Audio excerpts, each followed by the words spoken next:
Alright, I don't know if this is working, but here we go.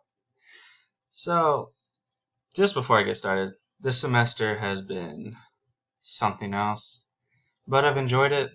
It's been fun, learned a lot. I enjoyed this class a lot, and I'm thankful for my experiences.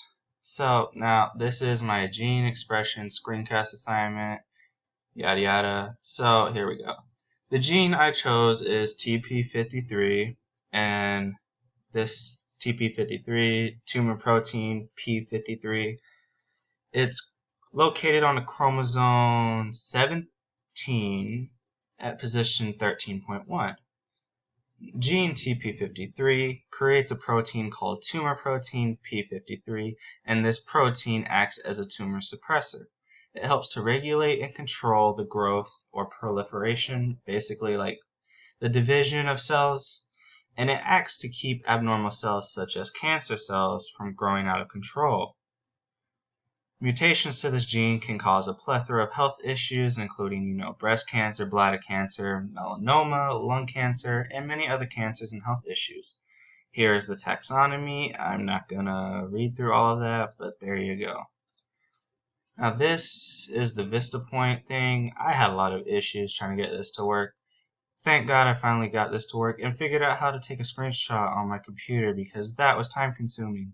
And this took a lot longer than I needed it to. But here we go. Here's the human genome. And obviously we can see it's most similar to that of a chimp or a gorilla. So basically, non-human primates. And then obviously you see the rat here and the mouse are very similar as well in relation to the human, and then the cow, which kind of falls in the middle between, the rodents and the primates. Here, the locations of TP53, the protein it produces, it can be found all inside of the cell in the cytoskeleton, cytosol, endoplasmic reticulum, mitochondria, and the nucleus mainly. And natural variant I went with, it's position 82. The type of variation is a disease. And its residue change is from proline to leucine. And the physiochemical properties, both residues, from proline to leucine are medium sized and hydrophobic, meaning, they're afraid of water or they don't like water. And this is a germline mutation and occurs in sporadic cancers, and a somatic mutation. Here is the protein-to-protein interactions. Here is the diagram of all the different interactions, looking like a spider's web almost. And then here's like the table diagram or whatnot, giving a good breakdown of everything.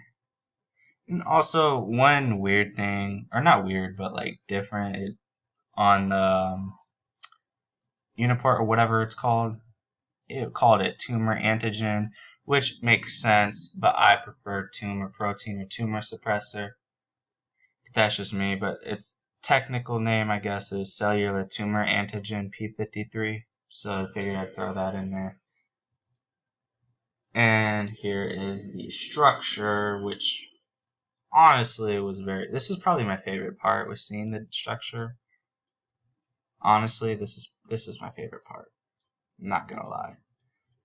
And I enjoyed it. And truthfully, I have no idea how to tell what type of structure this is at all. Nada. But it's very interesting, and you can see there's a lot of gaps, and there's some opportunities, for connections and all that stuff. And here's the summary. And, we talked about TP53 and the protein, tumor protein P53, and how it acts as a tumor suppressor, controlling and balancing the growth and division of cells, managing abnormal cells such as cancer, found primarily in the cell, the nucleus, mitochondria, and several other organelles. Most similar to non-human primates like gorillas and chimpanzees. Mutations, obviously, since this is a cancer suppressor, mutations and malfunctions with the gene obviously means that we'll get cancer, some type. and it includes like any type of cancer basically, and it has other health issues that come with it, but the main thing is cancer. And this gene and the protein that is generated from the gene is, since it does basically help prevent cancer or like keep it under control, it's very important to the health and function of the human body. So like this is definitely an important protein that I did not know about before this assignment. So something new I learned doing this assignment. But anyways, this was my gene expression screencast assignment, and I appreciate you for the time to listen, and I do hope this was adequate enough for the presentation, and I had a great semester, and thank you for everything.